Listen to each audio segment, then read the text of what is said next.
موضوع الدرس اعلان البراءة عن المشركين وعدم دخولهم في المسجد الحرام. سورة براءة تفسير ابن كثير. الحمد لله رب العالمين والصلاة والسلام على أشرف الأنبياء وسيد المرسلين سيدنا محمد وعلى آله وأصحابه أجمعين. اللهم صل على سيدنا محمد وعلى آل سيدنا محمد كما صليت على إبراهيم وعلى آل إبراهيم في العالمين إنك حميد مجيد. أعوذ بالله من الشيطان الرجيم. بسم الله الرحمن الرحيم. وأذان من الله ورسوله إلى الناس يوم الحج الأكبر أن الله بريء من المشركين ورسوله فإن تبتم فهو خير لكم وإن توليتم فاعلموا أنكم غير معجز الله وبشر الذين كفروا بعذاب أليم. قال المؤلف والمفسر أدام النفع بعلومه وعلومكم في الدارين آمين إلى أن قال وقد ورد فيه حديث مرسل رواه ابن جريج وخبرت عن محمد بن كيسان بن مخرمة أن رسول الله صلى الله عليه وسلم خطب يوم عرفة فقال هذا يوم الحج الأكبر. اس حدیث میں بھی آتا ہے کہ حضور پاک صلی اللہ علیہ وسلم نے خطبہ فرمایا عرفات کے دن، اور یہ بھی فرمایا کہ یوم الحج الاکبر جو ہے یہ عرفات ہے. اصل میں یہ کوئی ایسا اختلاف نہیں ہے. حج الاکبر جو ہے اس سے مراد یوم النحر ہے، لیکن اگر عرفات کو بھی کہہ دیا جائے تو اس میں کوئی معنی نہیں، چونکہ حضور سے جب پوچھا گیا مل حج یا رسول اللہ، حضور حج کس کو کہتے ہیں؟ ہمیں الحج عرفہ، کہ حج عرفات کا نام ہے. کہ اگر آدمی سارے مناسک پورے کرے لیکن عرفات نہ جائے تو حج نہیں ہوگا، تو اس لیے وہ یوم الحج الاکبر ہی ہے. وروي ابن وجه آخر عن ابن جريج عن محمد بن قيس عن المسور المخرمة عن رسول الله صلی اللہ علیہ وسلم انه خاطبهم بعرفات فحمد الله واثنى عليه ثم قال اما بعد فان هذا يوم الحج الاکبر. اس روایت میں بھی آتا ہے مسور بن مخرمہ فرماتے ہیں کہ حضور پاک صلی اللہ علیہ وسلم نے عرفات کے میدان میں خطبہ فرمایا. اللہ کی حمد و ثنا بیان کے بعد فرمایا اما بعد فإن هذا یوم الحج الاکبر، یہ دن جو ہے حج اکبر ہے. والقول الثانی انه یوم النحر، اور دوسرا قول یہ ہے کہ یوم حج الاکبر جو ہے وہ یوم النحر ہے، دسویں کا دن جو ہے. قال هشام بن اسماعیل بن ابی خالد عن الشعبی عن علی رضی اللہ تعالی عنہ قال یوم الحج الاکبر یوم النحر. حضرت علی رضی اللہ عنہ فرماتے ہیں کہ یوم الحج الاکبر جو ہے وہ یوم النحر یعنی دسویں کا دن ہے.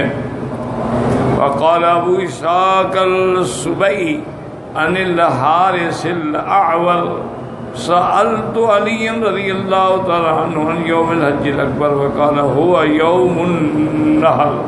حضرت نے فرمایا کہ یوم النحر جو ہے وہ یوم الحج الاکبر ہے. وقال شعبۃ الحکم سمعت یحییٰ ابن الجزار یحدث عن علی رضی اللہ تعالی عنہ انه خرج یوم النحر الى بغلة بيضاء يريد الجانية فجاء رجل فأخذ باللجام دابته فسأله عن يوم الحج الأكبر قال هو يومك هذا خل سبيلها. اس روایت میں بھی آتا ہے کہ حضرت علی رضی اللہ تعالیٰ عنہ بغلہ پہ یعنی خچر پہ سوار ہوئے اور آپ جبانہ جانا چاہتے تھے. وجاء رجل، ایک آدمی آیا، اس نے حضرت کے سواری کی لگام کو پکڑ کے پوچھا کہ حج الاکبر کون سا ہے؟ اور میں یہی یوم جو ہے حج الاکبر ہے، میرا راستہ چھوڑو. وقال عبد الرزاق عن سفيان شعبة عبد الملك بن عمير عبد الله بن ابي اوفى انه قال يوم الحج الاكبر يوم النحر. وروى شعبة وغيره عبد الملك بن عمير به نحوه وهكذا رواه شيء وغيره من الشيباني عبد الله بن ابي اوفى. وقال الأعمش عبد الله بن سنان قال خطبنا المغيرة بن شعبة يوم الأضحى على بعير. وہ فرماتے ہیں کہ حضرت مغیرہ بن شعبہ نے خطبہ دیا یوم الاضحیٰ، عید والے دن، اونٹ میں کھڑے ہو گئے. فقال هذا يوم الاضحیٰ وهذا يوم النحر وهذا يوم الحج الاکبر. آپ نے فرمایا یہی یوم الاضحیٰ ہے اور یہی یوم النحر ہے اور یہی یوم الحج الاکبر ہے. وقال حماد بن سلمة سماك إكرمة بن أنه قال الحج الأكبر يوم النحر. وكذا روي عن النبي جحيفة سعيد بن جبير بن عبد الله بن شداد بن الهاد والنافع بن جبير بن مطعم والشافعي إبراهيم النخعي ومجاهد وإكرمة وأبي جعفر الباقر والزهري وعبد الرحمن بن أسلم انہم قالوا یوم الحج الاکبر هو یوم النحر. یہ سب حضرات یہی فرماتے ہیں کہ حج الاکبر سے مراد جو ہے یوم النحر 10ویں کا دن ہے. واختارہ ابن جریر، اسی قول کے ابن جریر رحمۃ اللہ علیہ نے بھی پسند فرمایا ہے. وقد تقدم الحدیث النبی رضی اللہ عنہ فی صحیح البخاری ان ابا بکر بعثهم یوم النحر یوزنون بمنی.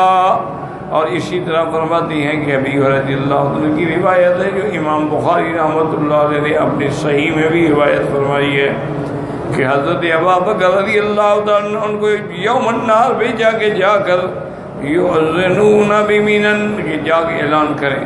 وقد ورد فی ذلک احادیث اخرى كما قال الامام ابو جعفر جریر حدثني سالم بن محمد الحسانی قال حدثنا ابو جابر الحرسي قال حدثنا هشام بن الغازي الحرسي النافع ابن عمر رضي الله تعالى عنهما قال وقف رسول الله يوم النحر عند الجمرات في حجة الوداع.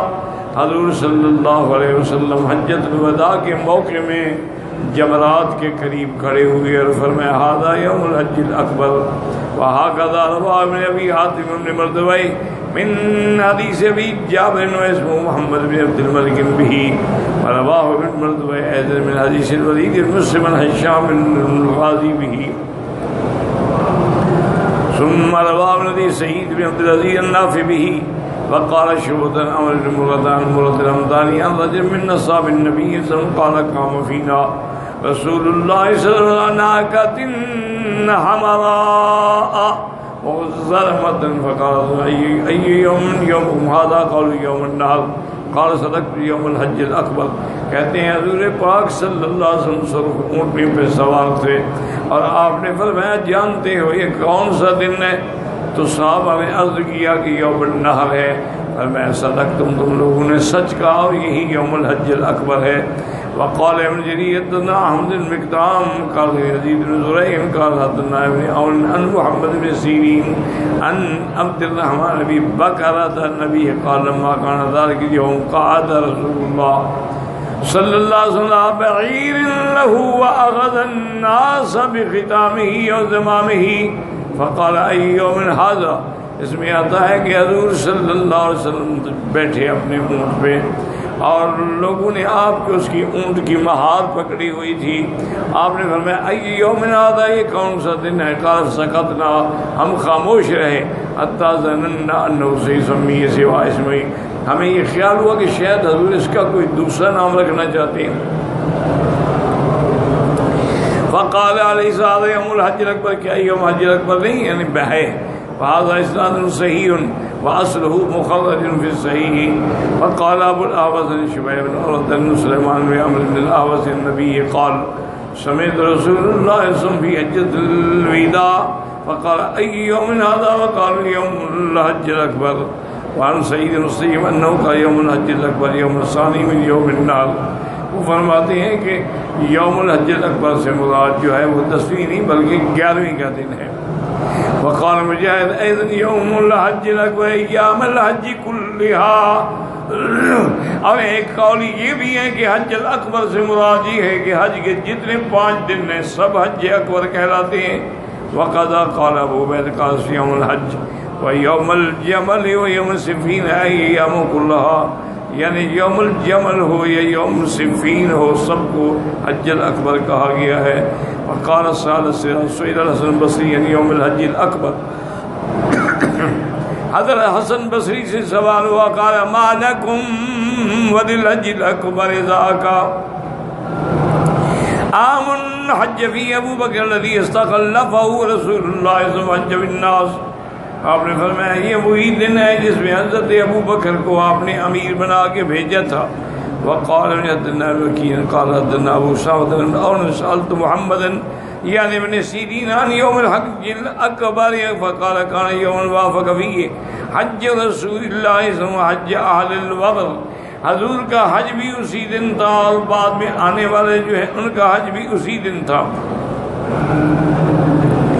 إِلَّا الَّذِينَ عَاهَدتُّم مِّنَ الْمُشْرِكِينَ ثُمَّ لَمْ يَنكُثُوكُمْ شَيْئًا وَلَمْ يُظَاهِرُوا عَلَيْكُمْ أَحَدًا فَأَتِمُّوا إِلَيْهِمْ عَهْدَهُمْ إِلَى مُدَّتِهِمْ إِنَّ اللَّهَ يُحِبُّ الْمُتَّقِينَ. اصل میں یہ استثناء ہے کس بات سے؟ من ضرب مدت التعجیل باربعۃ اشہر، یعنی 4 مہینے. لمن له عہد مطلق لیس بمؤکد، جن کے ساتھ معاہدہ تو تھا لیکن کوئی ٹائم نہیں تھا. فاجلہ 4 اشہر، اس کو 4 مہینے کی اجازت ہے.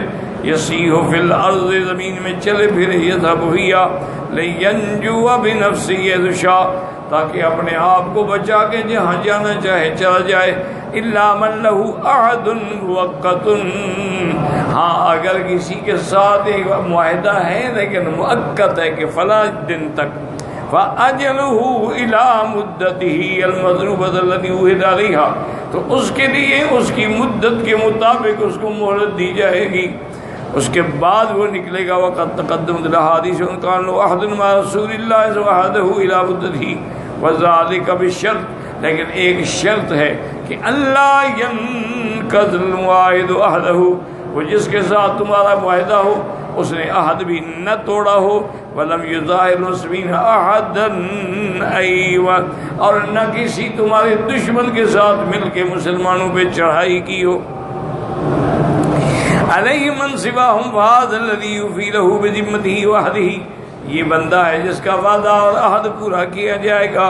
فلہذا حرض تعالیٰ الوفاء بذلک، اللہ کے نبی کو اللہ نے حکم دیا کہ اپنی امت کو بدلا دیں. ان اللہ یحب المتقین، اللہ تعالیٰ الموفین بعہدہم، اپنے عہد سے وفا کرنے والوں کو محبوب رکھتے ہیں.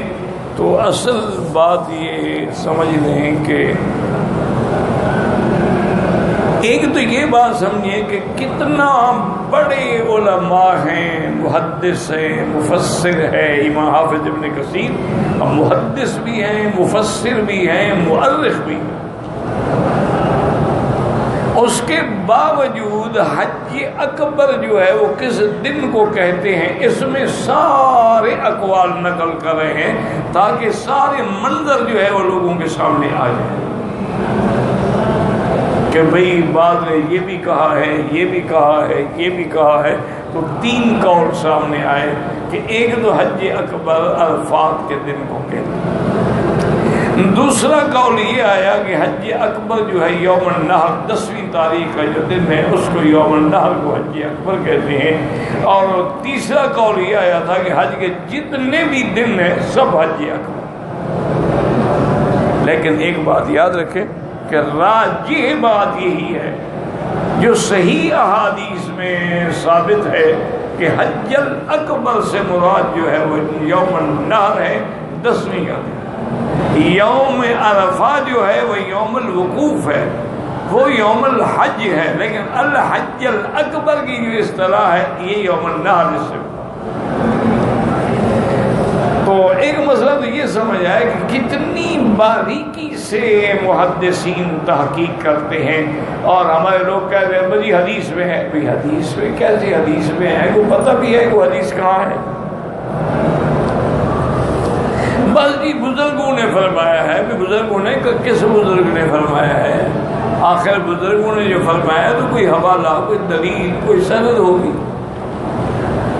ایک تو یہ بات سمجھ، اور دوسری بات یہ سمجھیں کہ بھئی نص یہی ہے کہ یوم الحج الاکبر جو ہے وہ یوم النحر ہے۔ دو باتیں۔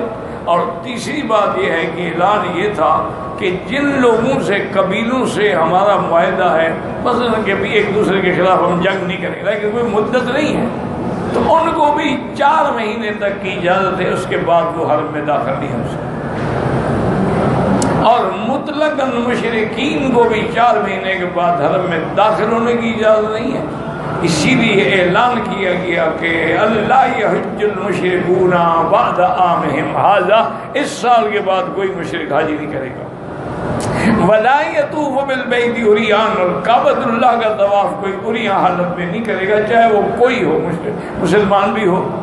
تو طواف کعبہ جو ہے اس کا احترام ہے، جیسے نماز کا احترام ہے کہ آدمی پورے لباس کے ساتھ نماز میں حاضر ہو۔